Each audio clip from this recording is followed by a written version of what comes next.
Oh, well, at least he got what he wanted in the end. I reckon he's given me a pretty good idea, actually, Mel and Tom. What do you reckon? Yeah. Very lovely. Thanks so much, guys.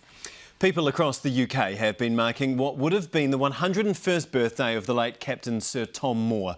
Captain Tom, as he became known, raised more than $57 million for the NHS in the last year of his life. Now an army of volunteers are challenging themselves to add to it.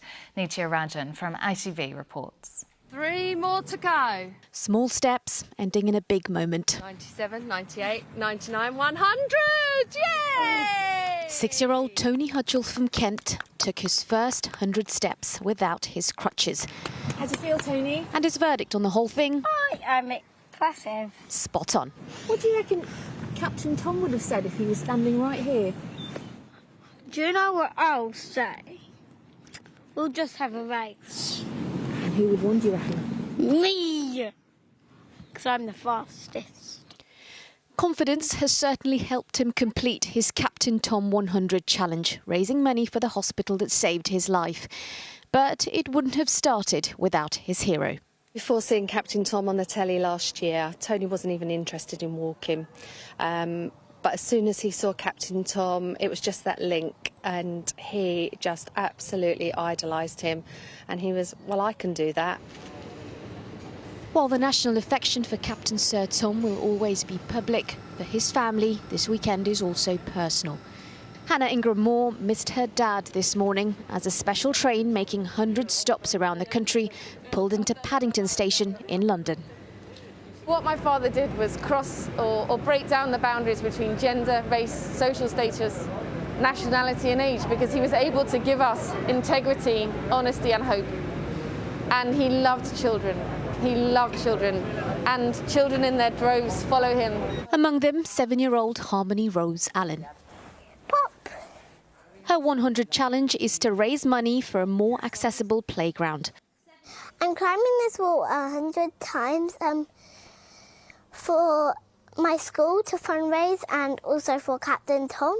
I'm pretending that this is Mount Everest. Determination that started in Captain Sir Tom's back garden lives on in another one. A dramatic collision between 2 trucks has been caught on police dash cam in Western Australia. The video shows one truck slowing down as it approaches a police car on the opposite side of the road. But as it slows, another truck slams into it, sending a trailer shooting into the air. Police say the accident was caused in part by low visibility conditions from smoke. Luckily, no one was injured. A mummy being pregnant doesn't always make the news, but scientists have discovered the world's first known pregnant mummy dating from the 1st century in Egypt. The find was unexpected, as inscriptions on the coffin suggested the remains belonged to a male priest. Using X-rays and CT scans, researchers in Poland discovered the mummy was in fact a woman who was 7 months pregnant. They even revealed a tiny hand and foot belonging to the fetus. And finally, small American towns have their fair share of crime, but this was a different kind of break-in. Security footage has emerged of a bear sneaking into a car parked in the driveway of a Connecticut home. Black bears are common in the area, but this curious bear found the vehicle unlocked and climbed inside to explore. The owners say the paintwork wasn't scratched, there was only minor upholstery damage. Well, these are our top stories tonight. It's been announced in the past hour that flights between New Zealand and Perth can resume. Flights from Perth had been paused after a quarantine worker there and 2 of his housemates tested positive to COVID-19. But officials from both countries have decided the risk is low. Higher power prices or even blackouts are a possibility if the country doesn't get some heavy rain over the next few months.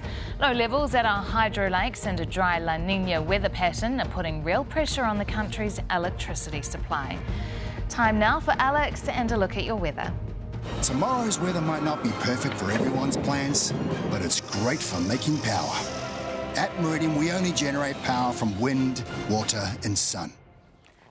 Kia ora. Well, what a way to end the weekend. Blue sky has once again stretched over the country and not much is going to change tomorrow. The ridge of high pressure is still dominating. It will gradually drift towards the North Island. This will allow a weak trough to brush past Fiordland and a front will hit Stewart Island around midnight tomorrow. So a lovely, clear and calm night for Te Wai Pounamu, the South Island, with just a few light showers around Fiordland and Stewart Island. Most of these showers should clear by tomorrow morning, so another day of sunshine is on the way. Just watch for northwesterly winds, which will develop around the far south. Ki te ika a Maui to the North Island, and there really isn't much activity to report on. These clear skies will, of course, make things quite frosty tomorrow morning, especially around sheltered areas. But the day itself is going to be fine and sunny with light winds for most. So not a bad start to the working week for the top of the country. There'll be long, fine spells, light winds and highs of 18 and 19 degrees. Now Tokoroa will wake up to a frost on the ground. Other than that, a bright and sunny day for everyone here, and it's going to be lovely and calm.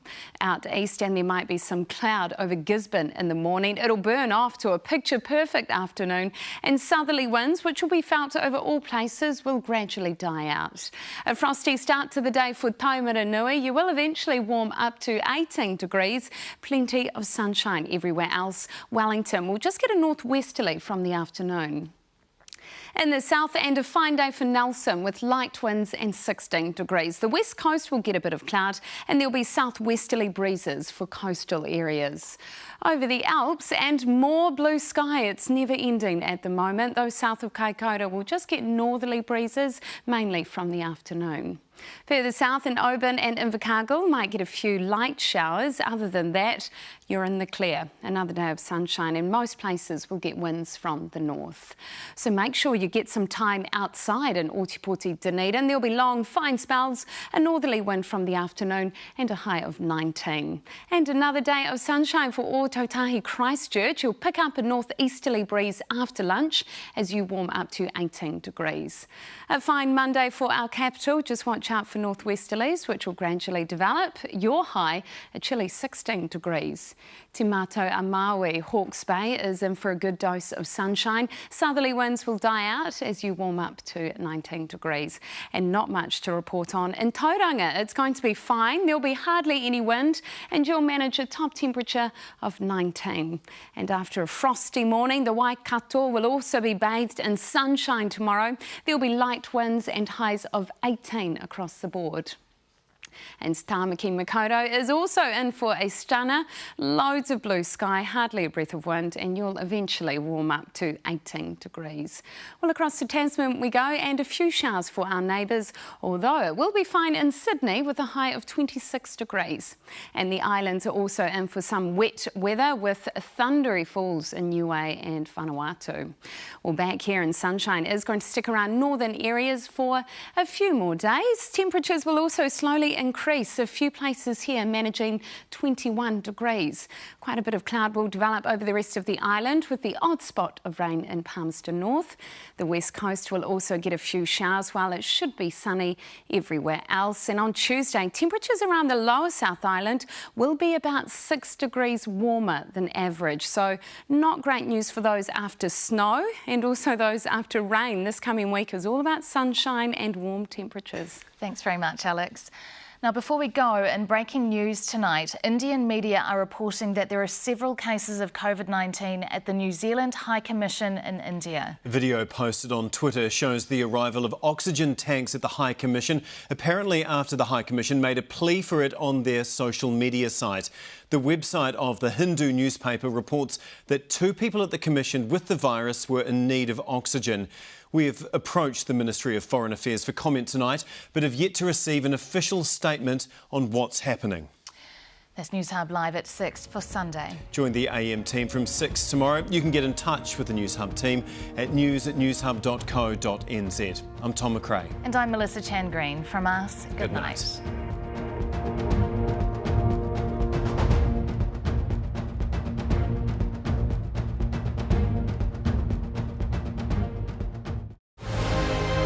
Previously